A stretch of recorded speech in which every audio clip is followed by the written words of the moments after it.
Hello and good evening. Thank you all for coming out tonight. My name is Brandolyn Andrus, and I am the professor of art history here at Yavapai College. I also am the chair of the Respect Campaign. The Respect Campaign was founded in the spring semester of 2017, and it was originally a two-person team that comprised of myself and Dr. Mark Shelley, who's a professor of sociology and psychology. It's been really exciting to see the ways that this campaign has grown and developed over these 2 years, where now it is a group of faculty and staff and students who work together to encourage open dialogue while addressing issues such as equality, cultural intelligence, multiculturalism, and social justice on both a national and a local scale. Within this venture, we have respect and awareness that are emphasized as core values here at Yavapai College. I would like to take this opportunity to give you a further sense of what characterizes this campaign by highlighting some of our upcoming events this semester. In April, we have the second annual Yavapai College Town Hall, which is an opportunity for students to sit down with community leaders to talk as equals about the challenges that face us as citizens of Yavapai County. This event allows students to exercise the skills of active citizenship and to see themselves with the power and the responsibility to engage in making our community a better place to work and live and learn. In April, we also have the Ethics Bowl, which is a first annual community-wide event offering workshops and trainings on how to use critical thinking to discuss moral issues in a civil fashion. And then finally, the campaign is very excited to anticipate Writers Read, which is a common read program that will begin in the 2019-2020 academic year. Writers Read will encourage all of the Yavapai College community, as well as the wider Tri-City communities, to simultaneously read the book, The Immortal Life of Henrietta Lacks, which is a fascinating read on the intersections of race and ethics and science. In conjunction with reading this book, the campaign is going to partner with our local libraries to promote varying activities related to these topics at both the campuses throughout our college district, as well as within the community. Tonight's presentation is brought to you by the YC Respect Campaign, the YC Police Department, and the City of Prescott. This is the type of collaboration that is at the very heart of the YC Respect Campaign. I would like to sincerely thank the City of Prescott for partnering with us, and I also would like to thank the Spring Hill Suites of Marriott in Prescott for generously hosting tonight's speaker. I would now like to turn the podium over to the Mayor of the City of Prescott, Greg Mangarelli.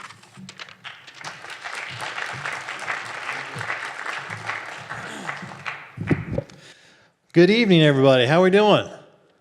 You're so far away. Can I make you a little uncomfortable? If you're in row 6 and back, please stand up. Please, really. I have the chief of police over here, actually a couple chiefs, so you want to do this. All right. Yeah, and then you guys are going to come down and sit in the first 5 rows, please. Thank you. Thanks for doing that. Great. This will be so much more fun with you closer. This is the spit zone, right, Chief? Yeah.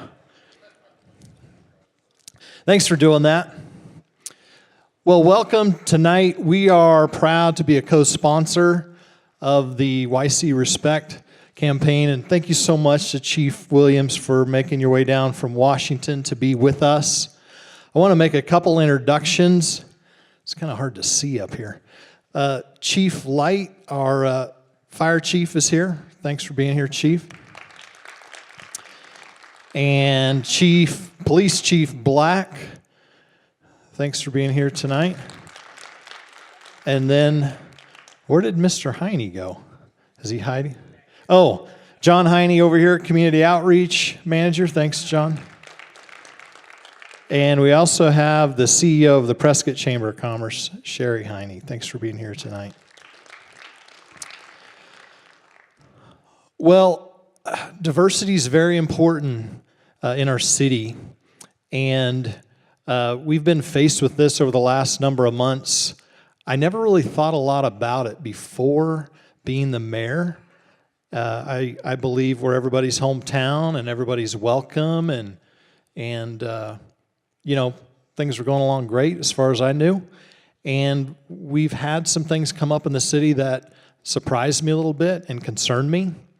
And I knew that we needed to be more intentional about diversity in our city. So we've started doing some things to shore that up in our city and do what we can from where we sit to try to make sure that everybody does feel welcome in our city and that we have more diversity. One of the things we did just yesterday, I'll give you a quick example. We have someone who has been on our council in the past.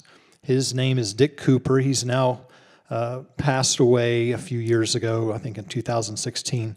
Mr. Cooper was an African American who was a scientist. He was a chemist, and he worked at DuPont for 30 plus years. He was a very, very accomplished chemist, and he has 17 patents to his name. Pretty incredible gentleman. I unfortunately never got to know Mr. Cooper. I did go to his home and met with his beautiful wife, Lula Cooper, and she told me all about Dick in about an hour, which wasn't enough time, really, to hear all of his accomplishments. But he was a great man who lived in our city. They moved here in 1992.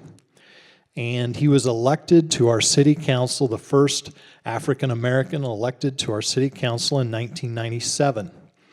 And yesterday at our council meeting, we invited Mrs. Cooper to our council meeting, and we honored Dick Cooper and his service to our city. And I reached out to the governor of Arizona, and Governor Ducey gave us a proclamation to give to Mrs. Cooper in honor of Dick Cooper's service to our city council. He did become mayor pro tem for our city and ran for mayor. The mayor who he ran against was in our council meeting yesterday, Rollie Simmons, and Rollie Simmons spoke very highly of Mr. Cooper, brought a plaque that he'd had made to honor Dick Cooper that we will have in our city hall.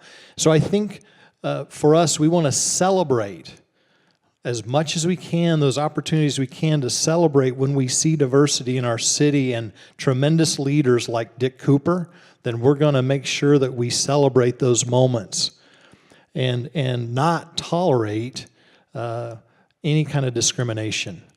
And I believe if we continue to celebrate the good things in our community and the diversity that we have and those great leaders that we have, and if we don't tolerate discrimination, it will make a difference in our city. So I'm very privileged to be here tonight to listen in to Chief. So grateful for him participating. We're grateful to be a co-sponsor. So thank you so much for having me tonight.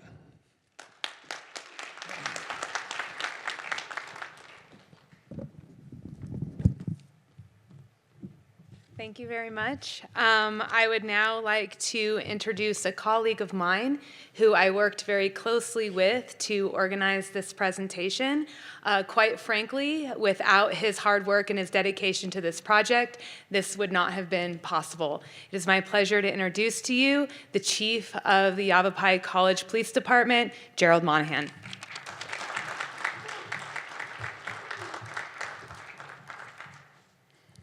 Well, good evening, and thank you all so much for coming out. It's my pleasure to introduce our guest speaker tonight, a man that I have known since 2001, Keith Williams and I had the opportunity to work close together when he was the assistant director of the Missouri Police Corps, and he'll have an opportunity to tell you a little bit more about what that was. I was the assistant director of the Arizona Police Corps at the time, and what we saw from Arizona and what they were doing with the police corps in Missouri was creating empathy for communities that were marginalized, individuals that were stereotyped, and many times we in law enforcement, we acted on those stereotypes and how we treated those people. So Keith, the work that you did with the Missouri Police Corps certainly brought us together, and here 20 years later, it's an honor to bring you here. Keith Williams has 30 years plus in law enforcement. I know you're all going to look at him and say, that young man has 30 years? He was actually the first 10-year-old certified as an officer in Missouri. He has a PhD in sociology. He's a former law enforcement instructor of the year in the state of Missouri. He is the author of a book called The Broken Badge, and many of the things you'll hear tonight are outlined in his book, and you'll have an opportunity to purchase that book outside with the book signing if you're interested. He talks and teaches on we rethink police culture and community relations. He was the former chief of police of the city of Kinloch, which borders Ferguson, Missouri, at the time of the Michael Brown shooting and the riots that occurred afterwards. And Keith Williams played a role in helping that community settle following those events. He currently serves as the assistant chief of police for Western Washington University, north of Seattle. And Keith tells me it's actually closer to Canada than Seattle. And Keith, it's certainly my honor and privilege to have invited you here and work with our Respect campaign and just your friendship. He did serve he did come to Arizona one other time before. I had the opportunity to serve on the NAACP branch of Pinell County, and our branch invited Keith to come out and speak at our annual event, and he was named the NAACP Man of the Year for Arizona that year. So a lot of other things that you'll find in his book about what he has accomplished and what he's done, but I think tonight you'll have an opportunity to see what his heart is all about when it comes to law enforcement and policing, culture, and community relations. Keith, or Brenda, are you coming back up? Or okay, what we want to do now is start this presentation with a video, and then Keith will come up to speak with you.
Today, however, tensions between the black community and police are higher than they've been in decades.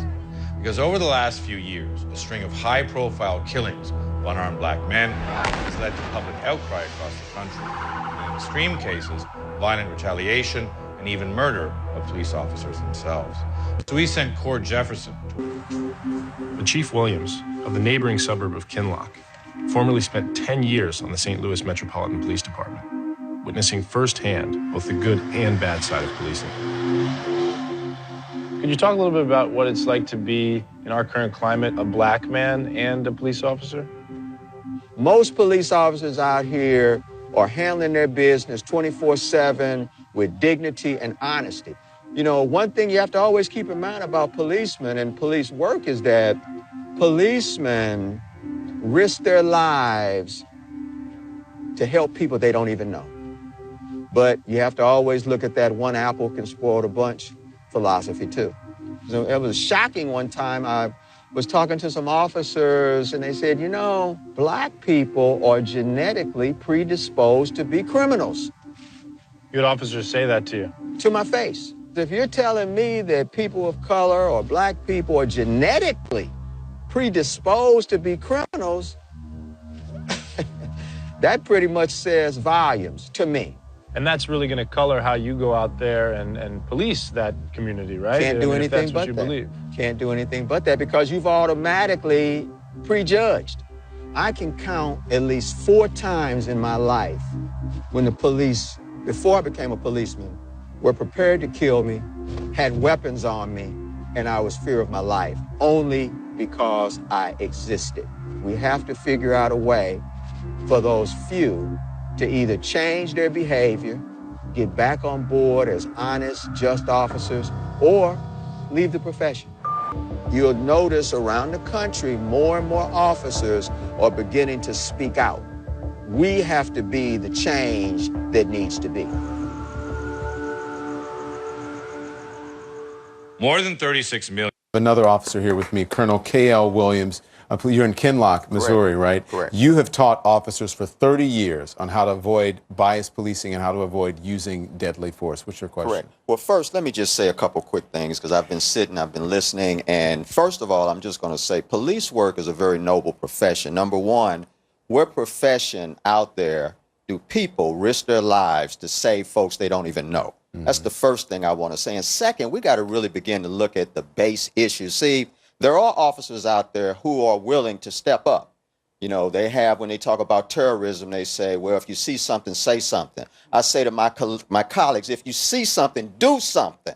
Don't just stand there and watch. Don't just stand there and get involved. But see, what happens is when the officer does get involved, guess what? He gets transferred. He gets demoted.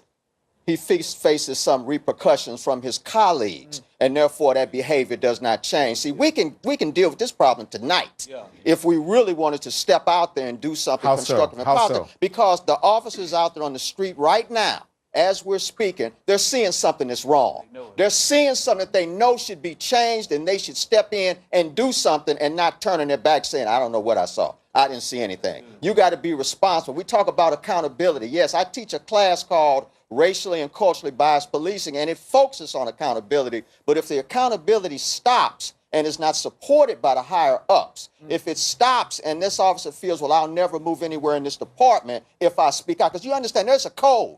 When you graduate from that police academy, I guarantee that you are going to be indoctrinated into a philosophy that if you don't toe the line, you're going to have some problems. Yeah. And that is the bottom line. Now, we can dance around it all you want, and somebody spoke on some other issues. If you think that racism and white supremacy is not involved in police departments, you better check yourself. Because the KKK has been involved in law enforcement from when it just about started. So you can look at the historical perspective, you can bring it back to today, but the bottom line is we have an obligation. I have had more guns pointed at my head as a young man before I became a police officer. I don't even know how I made it. Yeah. And when you look up to a shotgun that's pointing at you, it changes you. Yeah. I knew I could never change the condition from the outside. I had to go from the inside. But let me get to my question.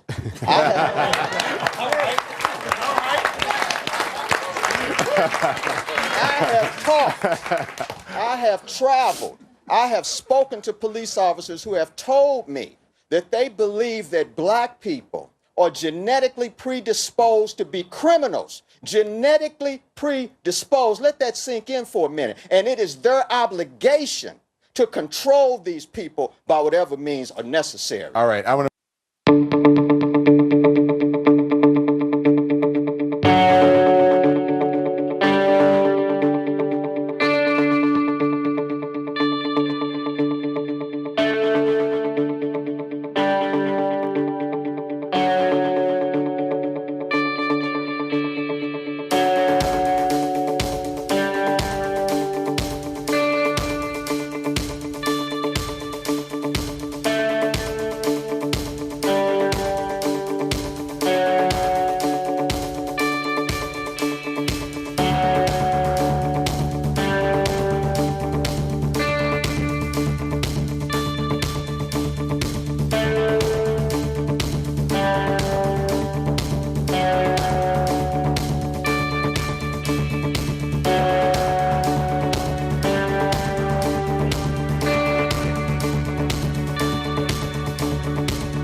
How's everybody doing this evening?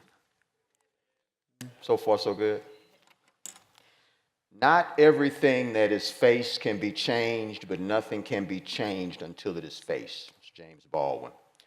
You know, one thing that we have to look at, and first let me just tell you, I'm a little over 30 years in this business. Thank you, Jerry, for that great introduction. I'll have your check ready for you a little later. I have truly enjoyed my time. There's been some ups and downs, but I would not be in a profession if I did not enjoy doing it. And ironically, my oldest son is a Cleveland PD detective for 10 years. And I had no idea he wanted to be in law enforcement until after he graduated with his engineering degree. Then he called me 2 weeks later and said, "Daddy, I'm starting a police academy." Like, where'd that come from? But what can I say, right? You know, one thing I like to get out in the open right away is that this is a very difficult conversation. And we have to have a difficult conversation if we really want to bring about some meaningful, sustainable change in this dynamic that we have, which is the relationship between the police and the communities that they serve.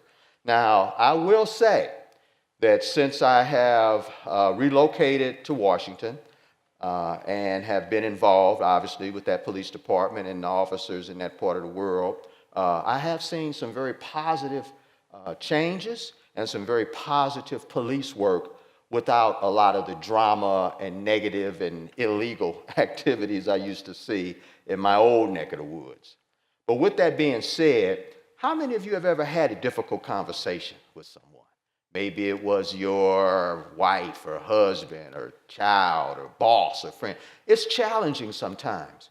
But if you want to move forward, you have to have that conversation. You have to be able to open up and not just, as they say, people, they listen with only the regard to respond. They're not really hearing what you're saying. They just want to respond. I'm going to let you talk, but as soon as you shut up, I'm going to tell you how I really feel.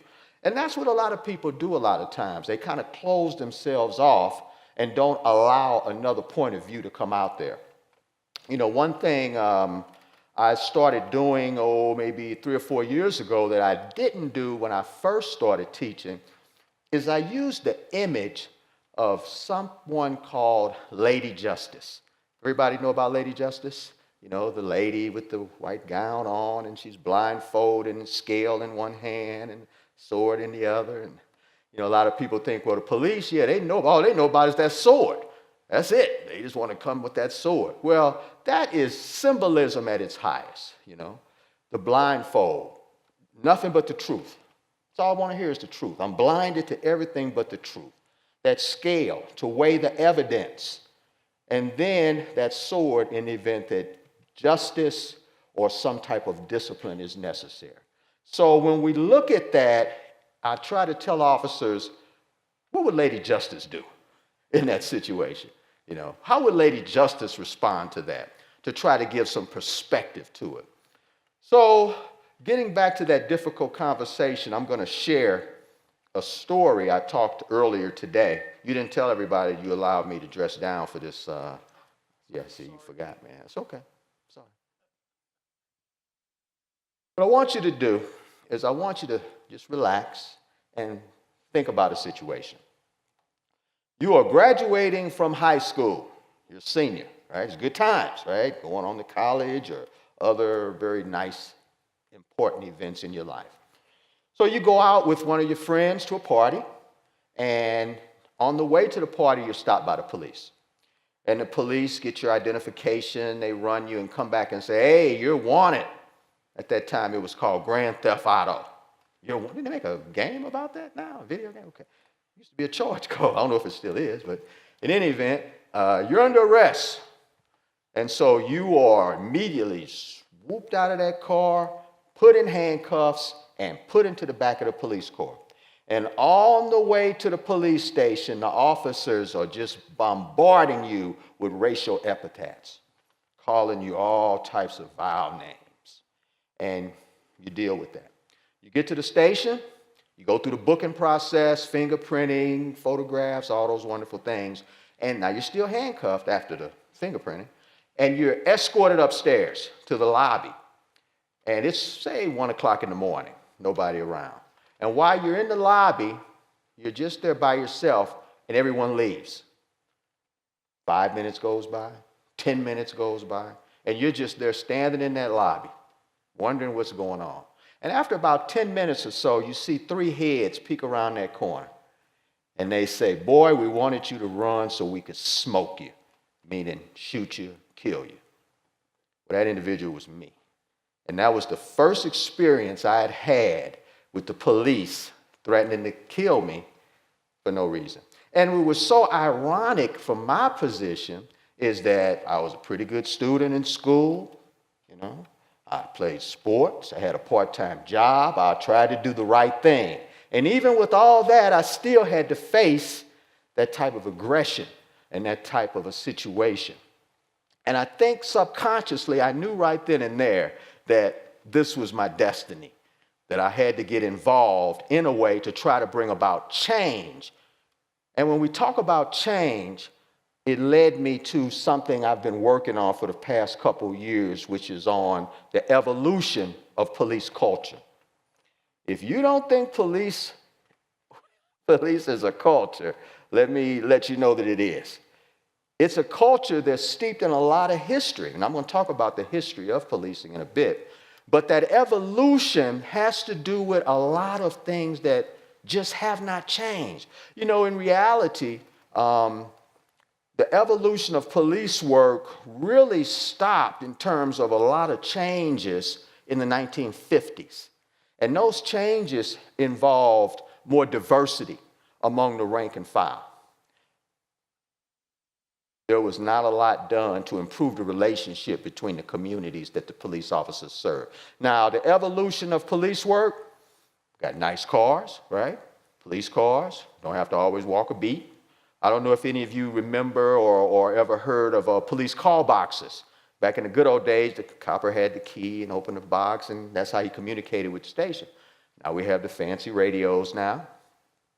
When we process crime scenes, if it happens to be a homicide or something to that effect, we don't just have to draw a chalk outline. We have access to computer technology, DNA analysis, a lot of things that we can do. We can bring technology to task. So why is it that the relationships between the community and the police has not accelerated and evolved at the same rate? Now, there have been some small steps, some small changes, but collectively, not so much, especially as it relates to the police and the culture. I told you a little while ago about police work and how that evolved. Let me take you back a little bit to one of the aspects of how police departments evolved, going back to the late 1800s. It began with something called the Fugitive Slave Act, and also slave catchers, which was their responsibility to apprehend slaves who had left the plantations and were gone, and these guys would capture them and bring them back. Well, that philosophy kind of spread over into police work. And then came something called the Machiavellian effect. I don't know if any of you ever heard of Machiavelli. I don't mean Tupac. I mean Machiavelli, going back to this individual who used to train the children or the sons of the king. And his whole philosophy was rooted in, if you want to get compliance among the masses, you must instill fear. You have to have fear. You control masses of people through fear. Well, some police departments gravitated to that. They said, okay, we can do that. So fear has been a product in law enforcement for many long years. And even today, when you look at some of the scenes, you can still see that as an aspect. Now, I'm not going to be a Monday morning quarterback or try to second guess what a lot of police officers have done. I will say that I am an expert in use of force, and I do occasionally still testify on use of force in wrongful death cases.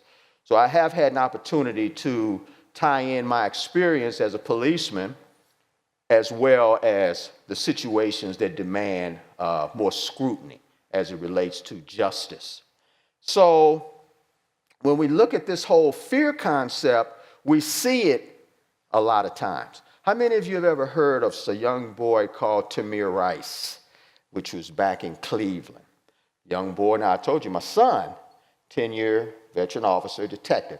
We have a little button heads on that conversation because he knew those officers and he didn't think that the situation warranted as much negative scrutiny as the officers got. And I tell them all the time, I said, look, even if we just look at that situation from a tactical standpoint, if you are, as an officer, I know we've got officers out here, if I get a call for someone flourishing a gun, I'm not going to pull right beside them. I'm going to get some distance, I'm going to position myself, I'm going to apply some tactics, and then we'll engage from that standpoint. I'm not going to pull up right beside them, I'm not going to pull out my weapon and immediately discharge it. That's just me. But that's another situation. But these situations impact the community. And when the community does not see justice, when the community does not see accountability among the people who they pay to protect and serve for them, then it's going to be a problem, you know. Walter Scott, at North Carolina, South Carolina, individual stopped by the police, and he at some point decides to take off running. The officer kind of gets himself squared away, gets his gun out, and shoots him in the back a few times. And unbeknownst to him, it was being videotaped. And he actually went back to the scene because he said the individual tried to take his taser and brought the taser back to the scene where he was shot, unbeknownst to him, all on video. And then another officer had responded to the scene and pretty much validated his statement. Well, when they compared the written statement to the video, it was some inconsistencies. Now, when the individual wound up going for the state trial, he was not convicted. Feds got him. I think he got 19 years, if I'm not mistaken. So it took that to bring about a remedy. But there are other situations around the country that you see all the time.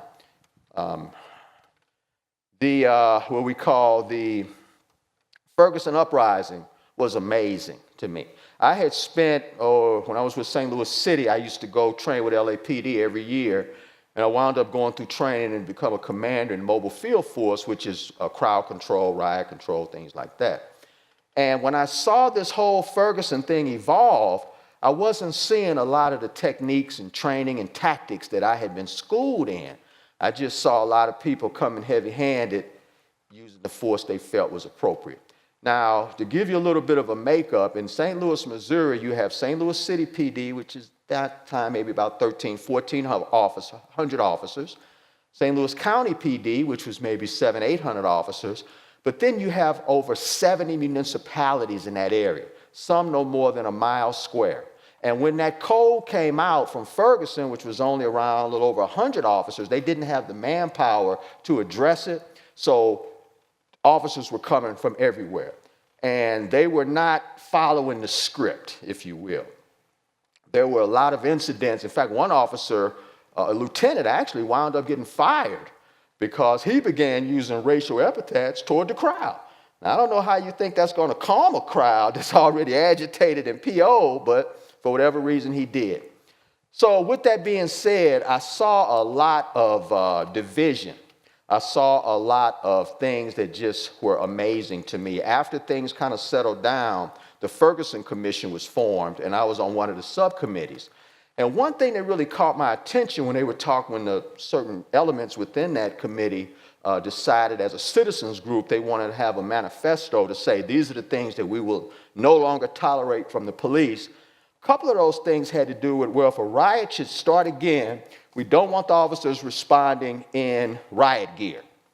And if someone happens to throw a bottle at an officer and hit him, he should just accept that. I said,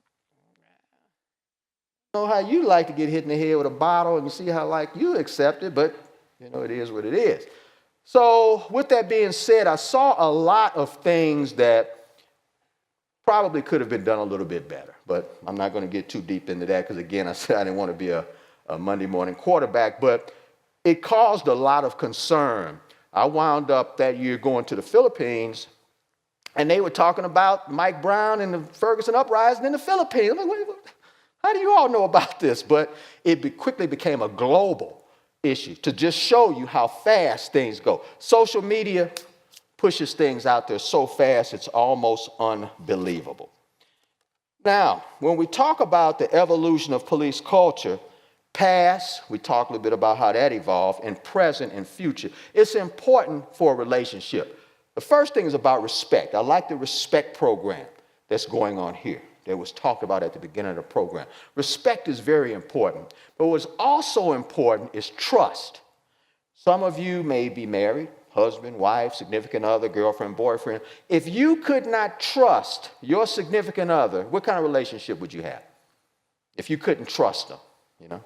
Not a very difficult one, I would presume, because from that lack of trust, you're going to have suspicion.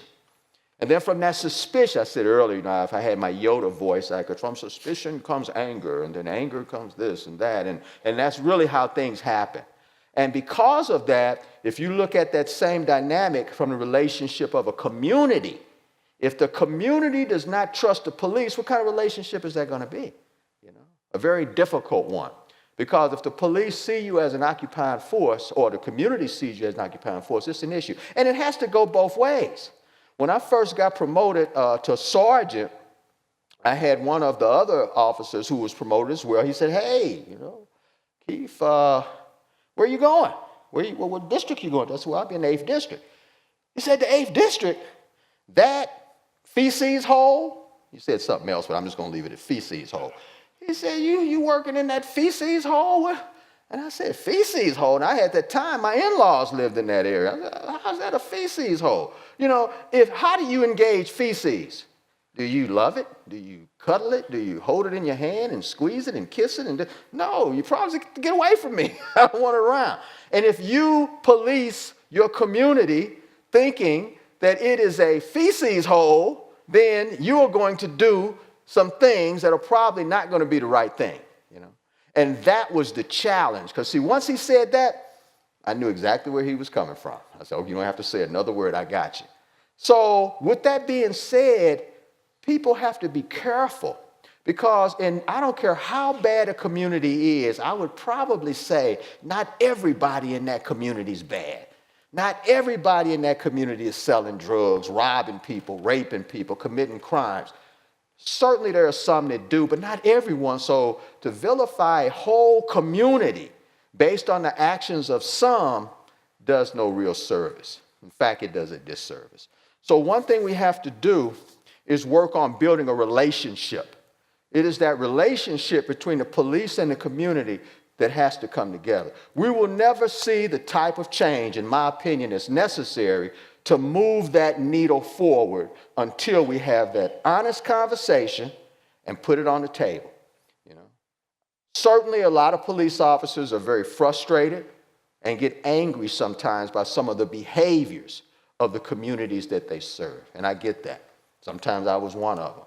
But at the same time, we have a duty.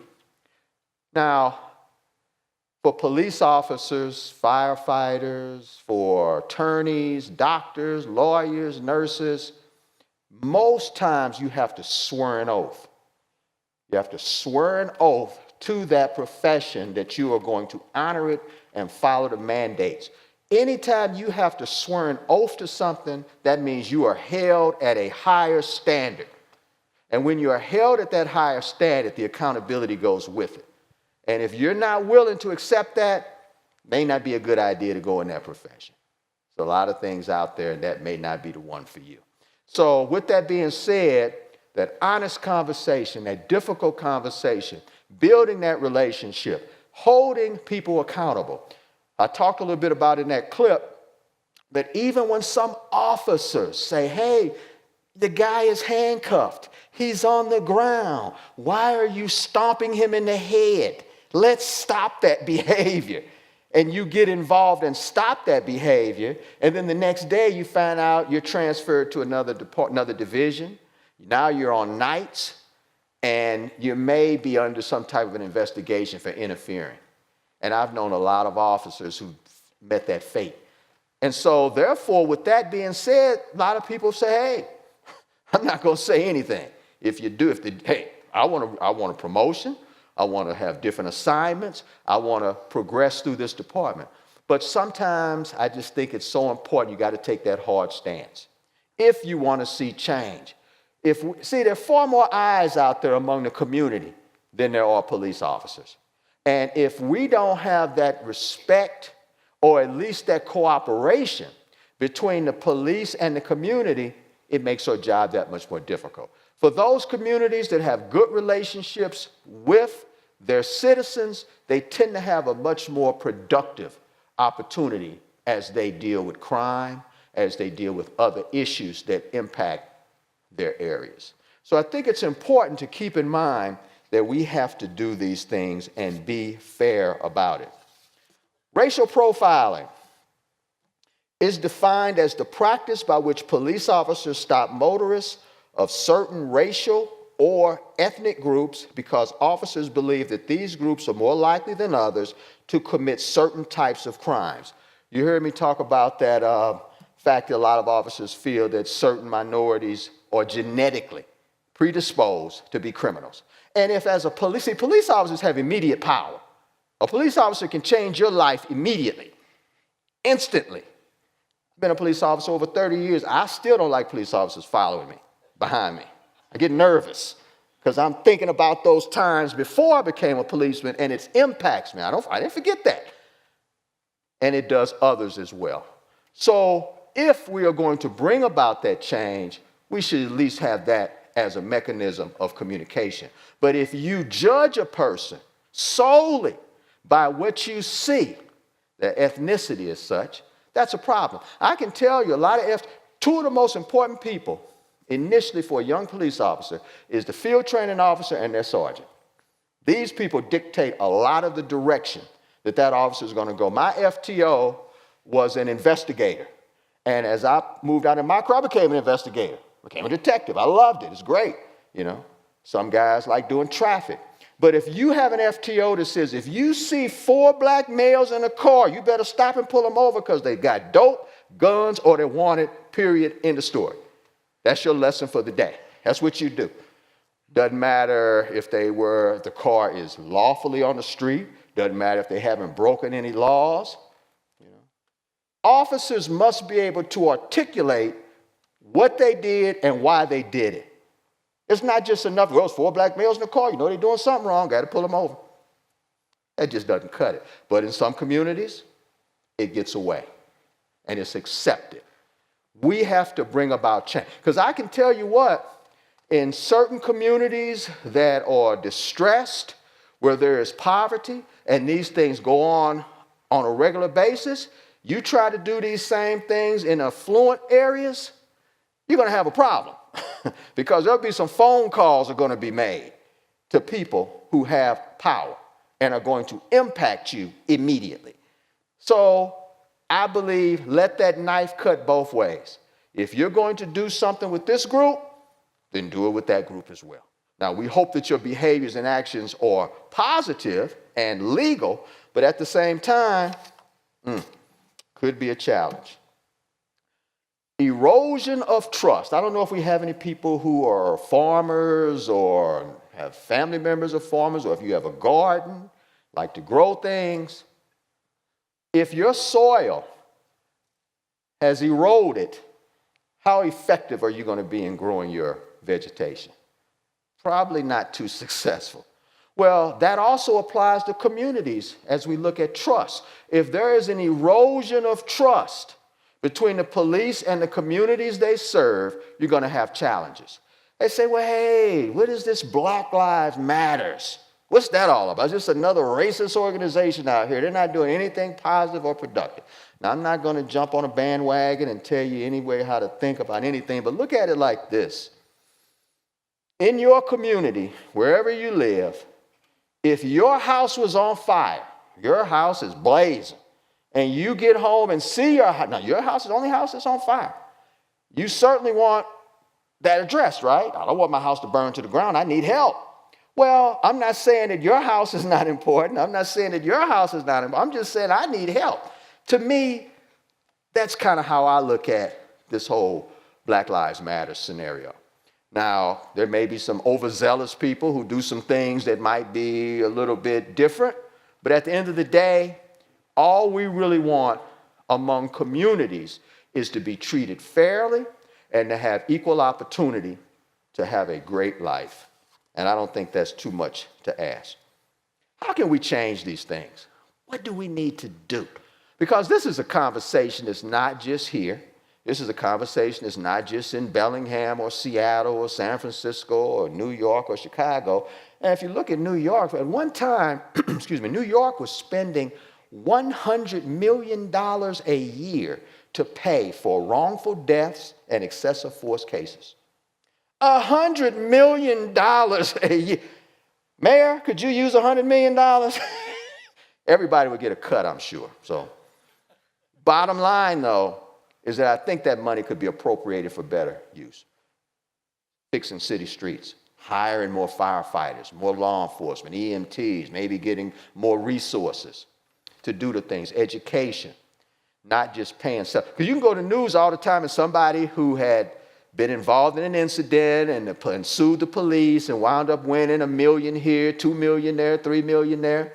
It adds up. It is the citizens that at the end of the day bear the brunt of that. Because now certain things you may not necessarily get. Yeah, there's insurance a lot of times. You know, one thing I didn't mention, I have a buddy of mine I went to school with who's a state rep in California. And he said he wanted to talk about some of the things that we could do to change behavior among police officers. He said they were thinking about taxing their pensions. I got their attention. What? My pension? Oh, you're about to have a revolution in here among the police officers. Well, we'll hold off their raises. They won't get any raises. Oh, yeah, it's going to be a problem.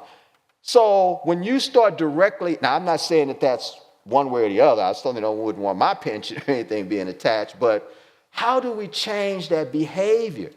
Everything is not a deadly force situation. I'm just going to be honest with you. It's not, I think that if right now an individual was at the back of the stage or back of the facility here and had an axe and said, you go on that stage, I'm going to kill you. Does he have the ability to do it way back there? Yeah, he's got an axe. But does that justify me at that distance and that time to pull my weapon out, discharge it, and take him out? Or are there other things I could do? And that is the conversation. Now, certainly, there are times in police officers' careers you may not have that opportunity. Things may happen, as what they say in a New York second. You have to take action. You have to do what you have to do. And I would tell you, as I would tell the officers I've trained through my career, one of the most important things you have to do is to go home to the ones you love and the ones who love you every day. That's your first mandate, and you must do that. So with that being said, we don't underestimate, but at the same time, there are opportunities where an officer might be able to do something a little bit different without necessarily having to use deadly force. I only mention the deadly force because that's one of the most extreme cases that officers find themselves in. So we have to look at how do we rebuild the trust? How do we develop productive relationships? How do we create more police accountability? And how do we change that police culture? How do we help it to evolve? That thin blue line, right? Police officers are good people. I've known many police officers through my career, but I've seen some that are a little different. I went through training at the International Association of Chiefs of Police a number of years. Well, this was during the Clinton administration, which was a few years back. It was in D.C. And during that time, they used to have what they called the drug czar. And I can't remember who this individual was, but he said something during that training that I still haven't forgotten. I hope that things have changed now, but I'm not so sure. They had something called the 70-15-15 order. 70-15-15. And what that meant was, they said that in every major department, it was never clear to me what a major department was, that 100 officers, 1,000, I don't know. But in every major police department, 15% of the officers are going to be honest all the time. 15%. 15% are going to be dishonest quite a bit of the time. And when I say dishonest, could be excessive force, could be planting drugs, could be doing civil rights violations, could be doing a lot of things. 15%. But what really blew my mind was that 70% can go either way depending on who trained them and who's watching them.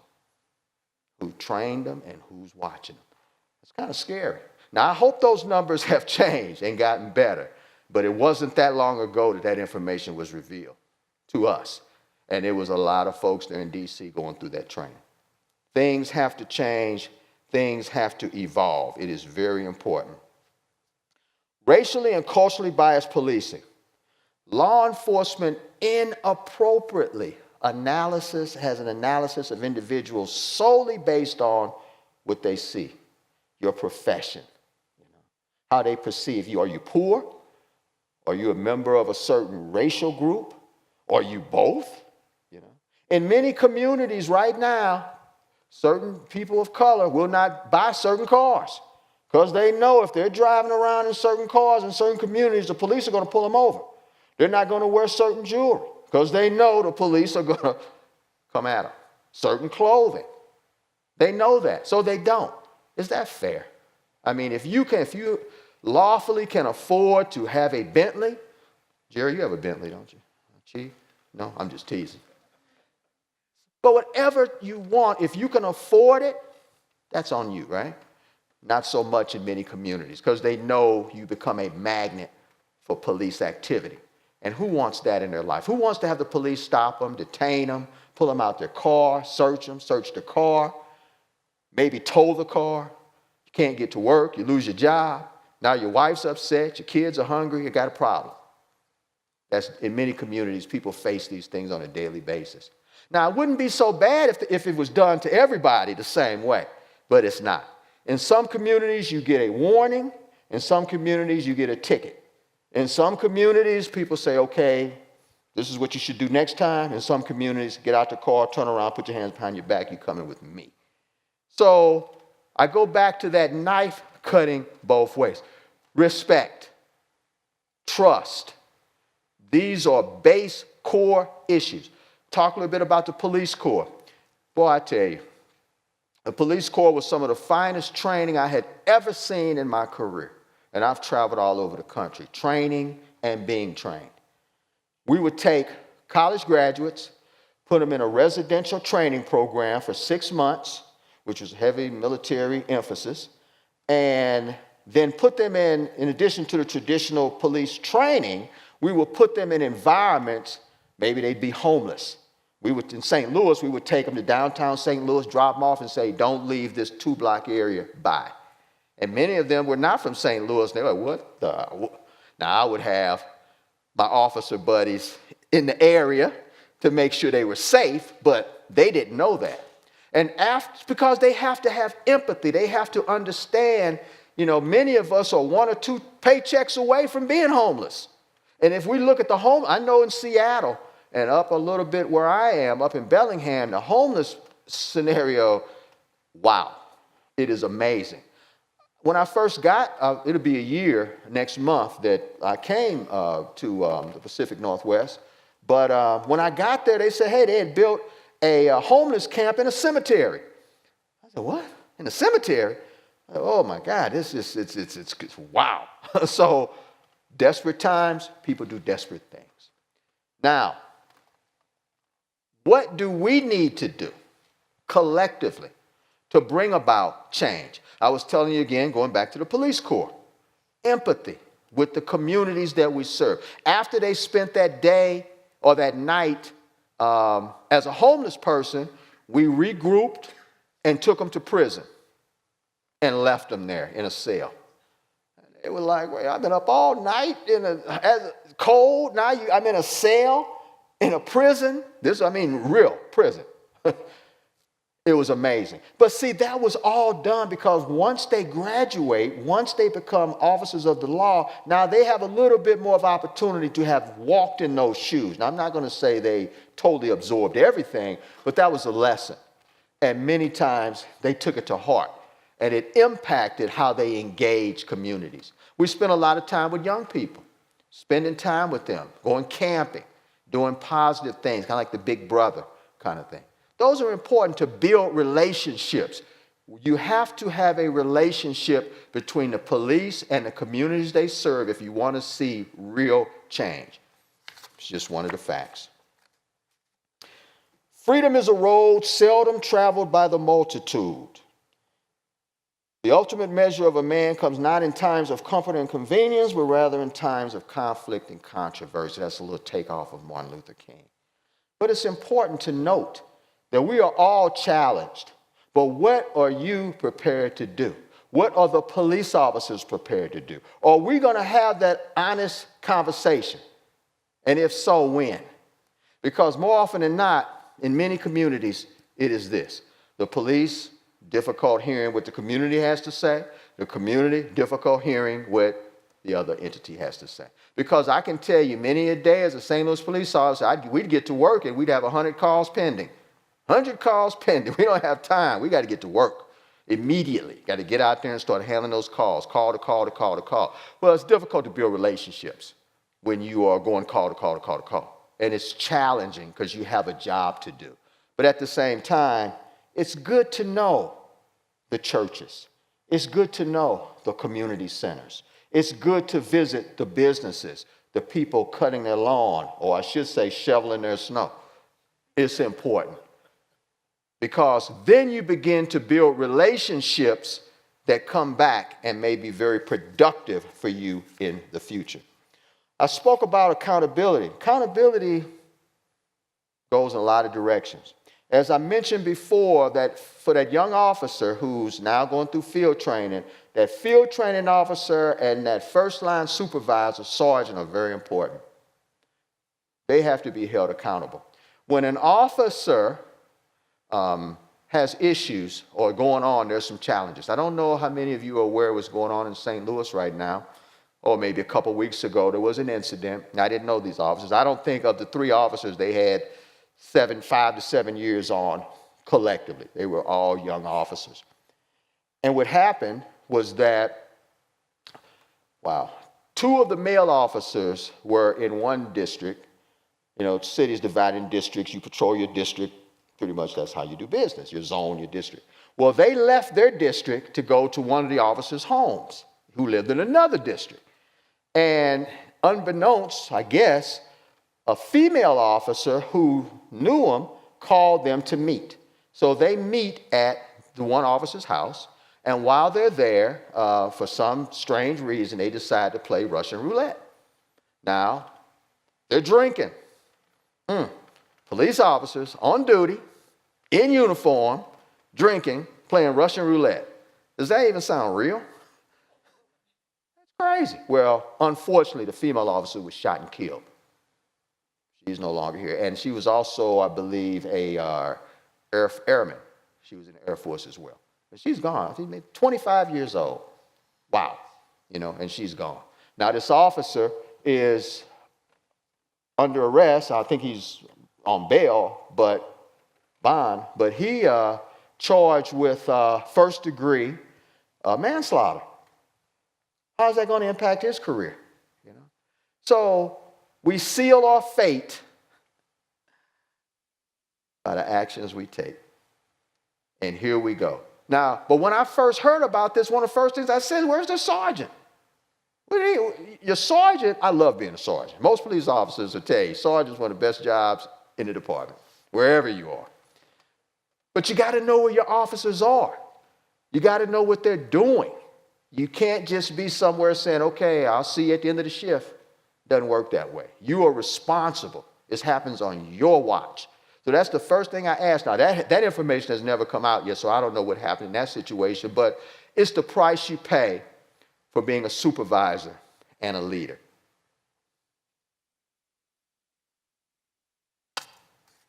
How did we get here? How did we get in this situation in this wonderful country of plenty?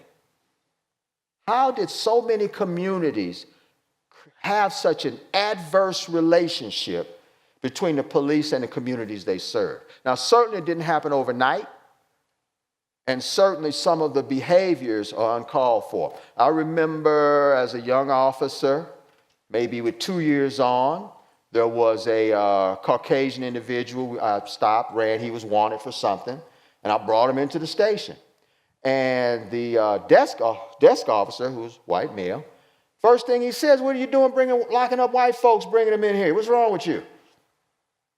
What? I mean, I don't look at the race of the person. If you did something wrong and you're wanted, my job is to address that. Kind of crazy. I'm walking in another area on duty. An African-American male comes up to me. He says, oh, how long you been a cop? I said, a couple years. He said, well, I was a policeman in the 50s here in St. Louis. And at that time, we were not allowed to arrest white folks. Couldn't do it. Couldn't do it. You had to call for a white officer. Now, that's not that long ago. Some may think it's a world ago, but for me and some of us, it's not that long ago, you know. But that's the reality that you had to deal with. You were a policeman, sort of, kind of. And now things have evolved a bit more, and we don't necessarily go through those situations as much as we did then. But some of these experiences, they never leave you. They're always formed inside you. Like I said, those ghosts who follow me when I'm in that police car or in my car and they're behind me. How many of you have ever heard of Operation Pipeline? Operation Pipeline was a program developed through the DEA and also the Drug Courier Profile, which was designed through the airports to deal with the movement of drugs. And what the Drug Courier Profile said was that, okay, there are certain behaviors of a person carrying drugs that if you watch, you'll have an indication on who to detain and arrest. Let me give you a few of them. He got off the plane and he had no luggage. He's in the drug game. He got off the plane and he had a lot of luggage. He's in the drug game. He got off the plane and he was wearing jewelry. He's in the drug game. He had no jewelry. He walked to the left. He walked fast. He went to the men's room. He's in the drug game. You could think about just about everything a person could do, and it was tied into that Drug Courier Profile. Now, what happened, the DEA said, well, you know what? We're going to expand this program out. So what they did, they began to train state police, highway patrol in drug and addiction. I-95, which I believe runs up from Florida up to the East Coast, was heavily patrolled and heavily utilized in the Drug Courier Profile based on these types of particulars I talked about. Well, a lot of times they just weren't, their opportunity to make arrests, their numbers were not that high, but they were detaining people just because of the car they drove, how they looked, and they felt, why not, right? 4 black males, 3 black males, whatever. So the bottom line is that police officers have to be held accountable, and we have to be willing, to do the right thing if we're going to change that relationship. Now, if any of you think that I am anti-police, I am not. I would not be in this profession for so long for something that I did not like. There are other things in this world. But I have found this to be a very positive career, but somewhere along the way, we've gone off center. And we have to be willing, and I say we, because it's a collective effort, community and law enforcement, if we're going to bring the necessary change that we have to, if we're going to correct these problems and try to bring things on a more positive level. You know, it doesn't matter if you're a Tamir Rice, it doesn't matter if you're a Walter Scott, Philando Castile. Another interesting scenario. Individual in his car, had his girlfriend. She's the one who was live streaming, I think, a Facebook feed. And the police officer stopped him for whatever reason, traffic violation maybe, I'm not sure. And he tells the officer, hey, yes, I have a weapon. Yes, I have a concealed carry. It's in the glove box.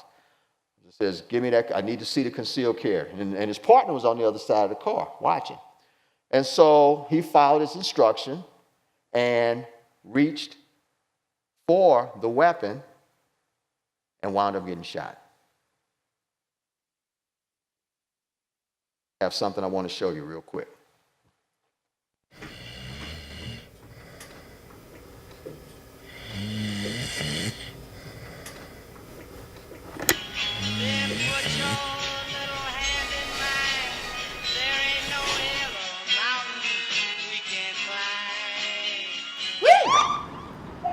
You got a broken taillight back there.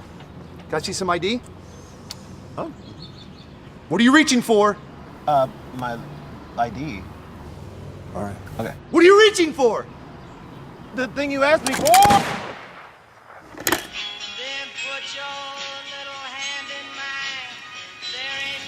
What? I'm alive?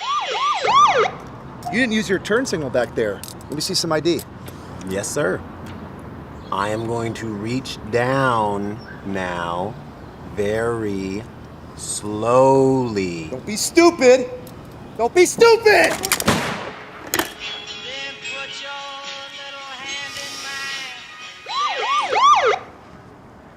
Very funny. Registration?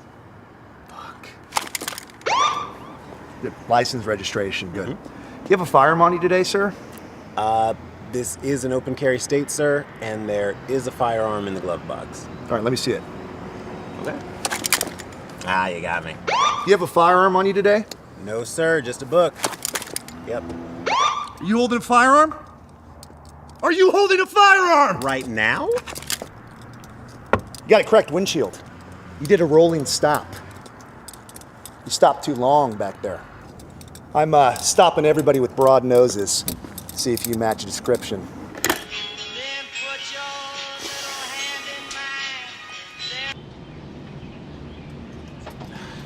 Where are you headed?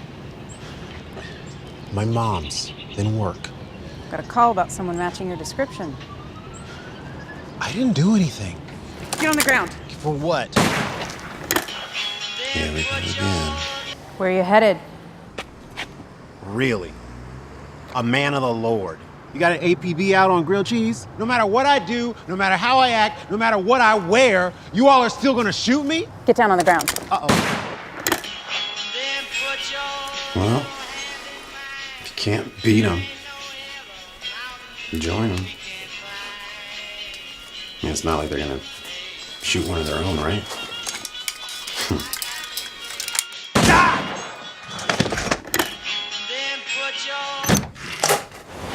Yeah, that's right. I'm calling in black today.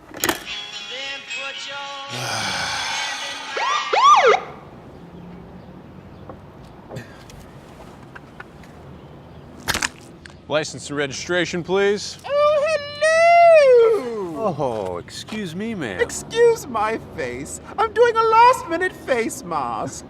Well, I'm sure you don't need it. You flirt, I'm married! Oh, well, lucky man. Well, you drive safe now, all right? Thank you. You're welcome. Wait a second.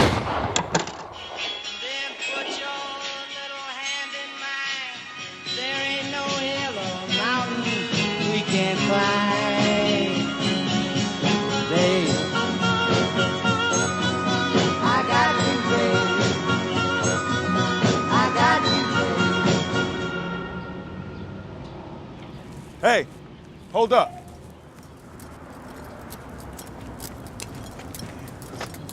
Hey, all we can do is live, brother.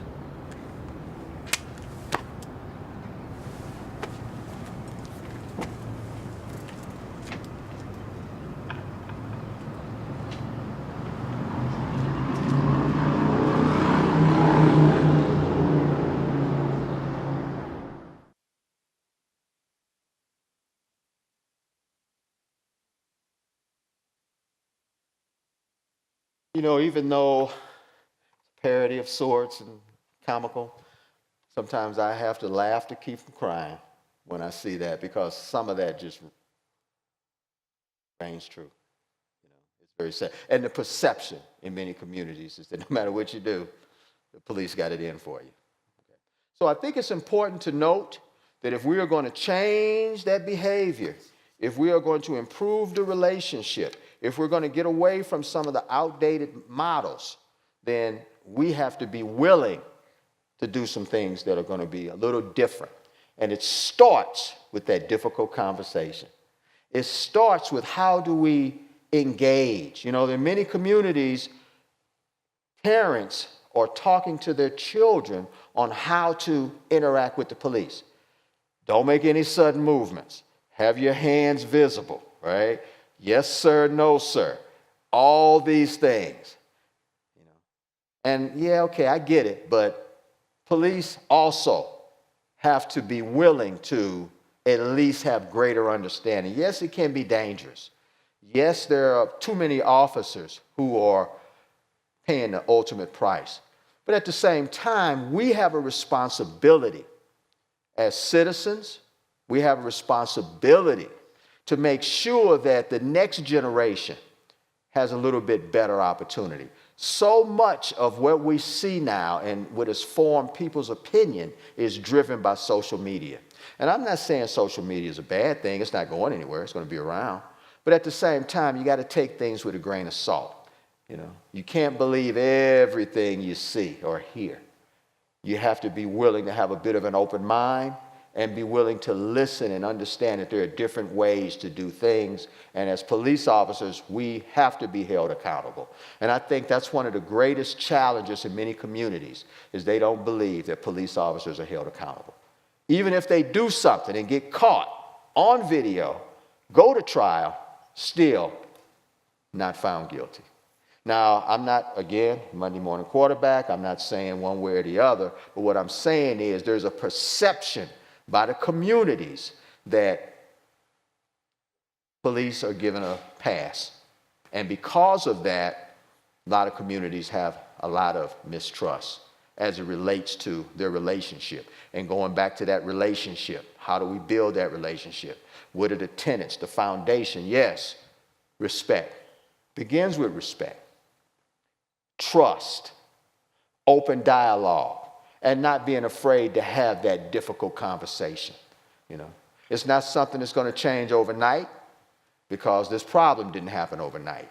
But if we are going to bring change, it's important.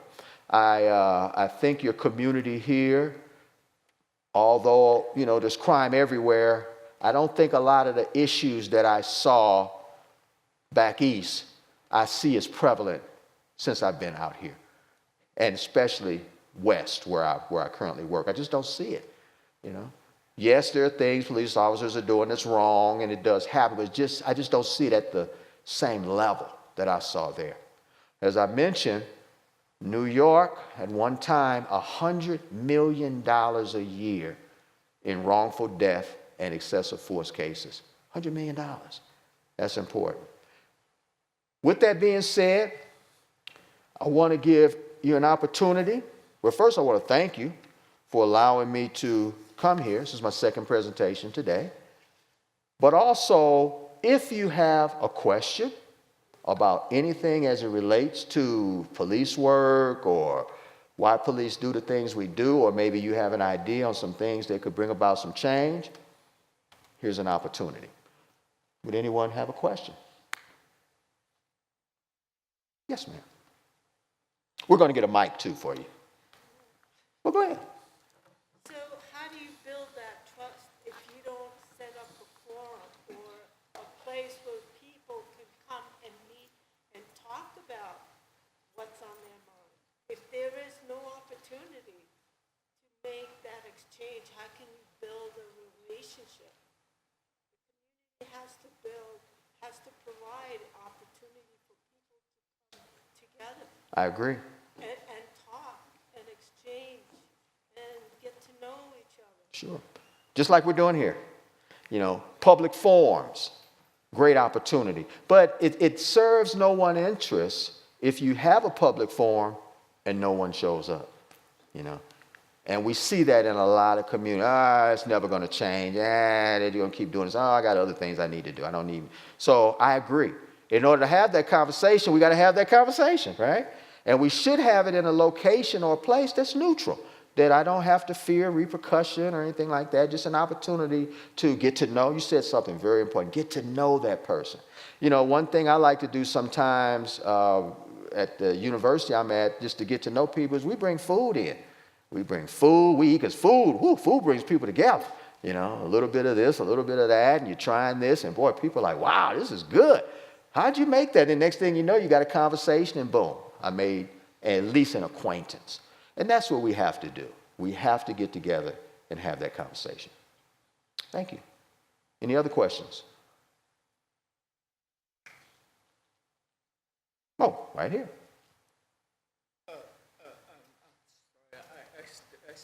That's okay. No problem. My uncle, he's now a pastor. He's a good, honest man. Was lieutenant in the Sacramento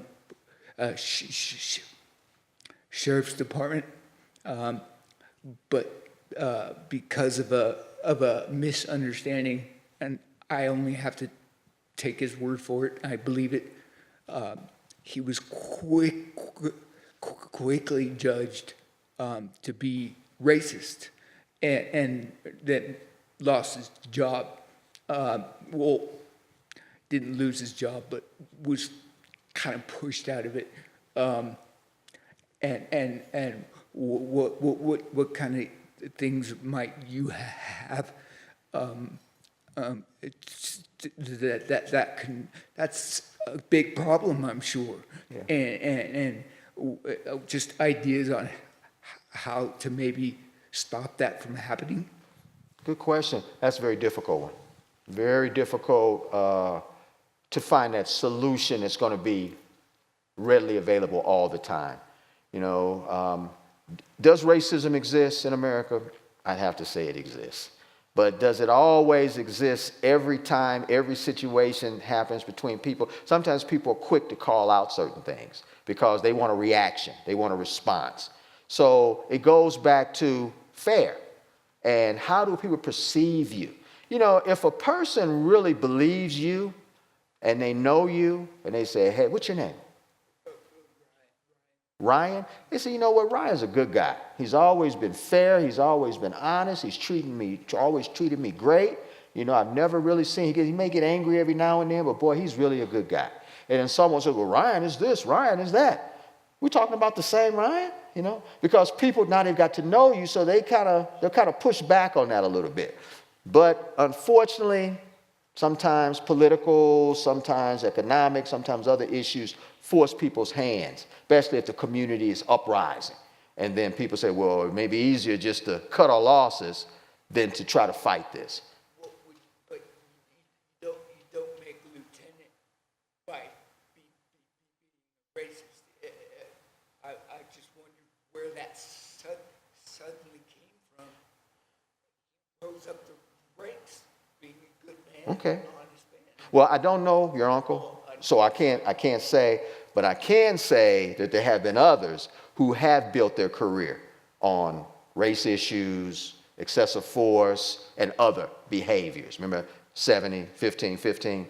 So it does happen, you know. But can I paint everybody with a broad brush? All police officers are this, all police officers. No, I don't think so. Thank you. Yeah, I don't think so. Thank you. Any other questions I can answer for anyone? Oh, yeah. Do you think communities that don't have as much diversity have the same problems? That's an interesting question. Go ahead. I forgot my question now. No, just kidding. Do you think communities that don't have as much diversity have the same problems? I think they have some problems. I'm not going to say the same problems, but it's just like where I am. Bellingham is 1% African American. One. I don't really see diversity until I go on the campus. Then I see diversity. But just walking through the streets of Bellingham or going to the gym or shopping, not so much. So they say, well, we want to improve the diversity and inclusion in our community. Well, first you got to have people doing it. I like lobster. I can find a lot of salmon. I can find a lot of crab. Can't really find a lot of lobster, you know. And don't talk about catfish. They don't. Well, what's that? Catfish? I never heard of that. Where's that? Where's that grown? You know, it's not there. So you have to expand your net. When I went through one of the schools when I first came here to transfer my certification, Seattle PD was recruiting in New York. They're recruiting in Indiana. They're recruiting around the country because they realize that they have to expand that net if they want to get the type of diversity and inclusion that's going to satisfy their goals. I think that it's important Because just like learning about different foods, different ethnic dishes and things like that, it gives you a broader perspective and might even engage you to have a conversation. And once I have a conversation and I feel we're trusted, then I can have a little more difficult conversation because we have built a rapport. And once we have that rapport, it's a lot easier. It's a lot easier to communicate with someone you kind of trust or have a relationship with as opposed to a perfect stranger. You know, a little bit different. But I think that there are some unique challenges in those communities, but I'm going through it right now, trying to increase that diversity. And it's a challenge because we don't have a lot of diversity in the community to pull from. Thank you for that question. Any other questions? Yes, ma'am. When I lived in Queens, I knew the officer that would come around my neighborhood. Mm-hmm. And thank you. And since I moved to Arizona, I mean, I don't know who the officer is that's supposed to be, you know, checking out my neighborhood. Okay. So how can I have, I'm going back to that relationship question. If I can't put a name or a face to that person, how can I have a relationship? That's true. I only know what I see on television. Yeah. Of course, as an adult, you know, I know how to decipher and I have filters and so on and so forth. But I can't say, you know, the officer that comes by and says hello and I say hello and we know each other's name. You don't see that person Since you've been here? since I've been in Arizona. Since you've been in Arizona, okay. Well, you know, I don't know a lot about how that engages because I would think that most departments have some type of PR, have some type of community relations officer whose one of their purpose or functions is to engage the community, to find out. Because how would the police really know what your concerns are if we never communicate with you, other than we're just driven by crime statistics? There's more to being an effective law enforcement officer than only responding to crime statistics. You don't build relationships by only responding to crime statistics. Now, certainly no community wants to have drug dealers living next door to you, robbers, murderers, rapists. Nobody wants that. But at the same time, if you knew that officer and something happened and you need someone to call, hey, you can give him a call. I can call Officer Smith. I know Officer Smith. I trust Officer Smith. Not that the other officers are bad people, but this is somebody I got rapport with. Let me call him and tell him about this situation in my neighborhood. It might just be graffiti. It might be loud music every Monday night. I mean, it could be a bunch of things, but having that relationship with that officer does wonders for improving the relationship and making the officer's ability to be more effective a reality. Thank you. Keith, we're out of time. What I need to do is if I can get you to be prepared to go up to your book table. Keith will be at the table up in the front there. Thank you. A couple of things.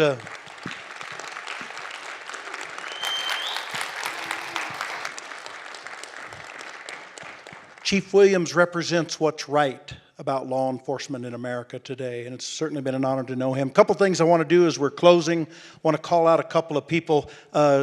Dr. Mark Shelley has joined us. He played such a role in the Respect campaign kicking off. Dr. Shelley, thank you for being here. Director John Morris from the Yavapai Adult Probation Department has joined us tonight. And John, the work that you're doing with individuals that have ran afoul of the law, that are on probation, bringing them back into the community so that the stigma of an arrest doesn't hang over their heads. The work that's going on in Yavapai County with the Reentry Project. Our Chief, Deborah Black, serves on the Mental Health Coalition Board, and the work that they're doing there to get people treatment instead of incarceration. There's a lot of good things that are going on right here in Prescott and in Yavapai County, and certainly very pleased to see y'all here tonight. Thank you for that. For all the students that came out tonight, thank you so much for being here and being a part of this conversation. A couple of our team right here. From the police department, Sergeant James Tobin, Officer Megan Felton, thank you guys for being here. And there's some additional information about the Respect campaign that you're seeing up here on the backboard there. We certainly encourage you to take advantage of that. Brandolyn, do you want to add any final comments? Okay, very good. Thank you all for coming out.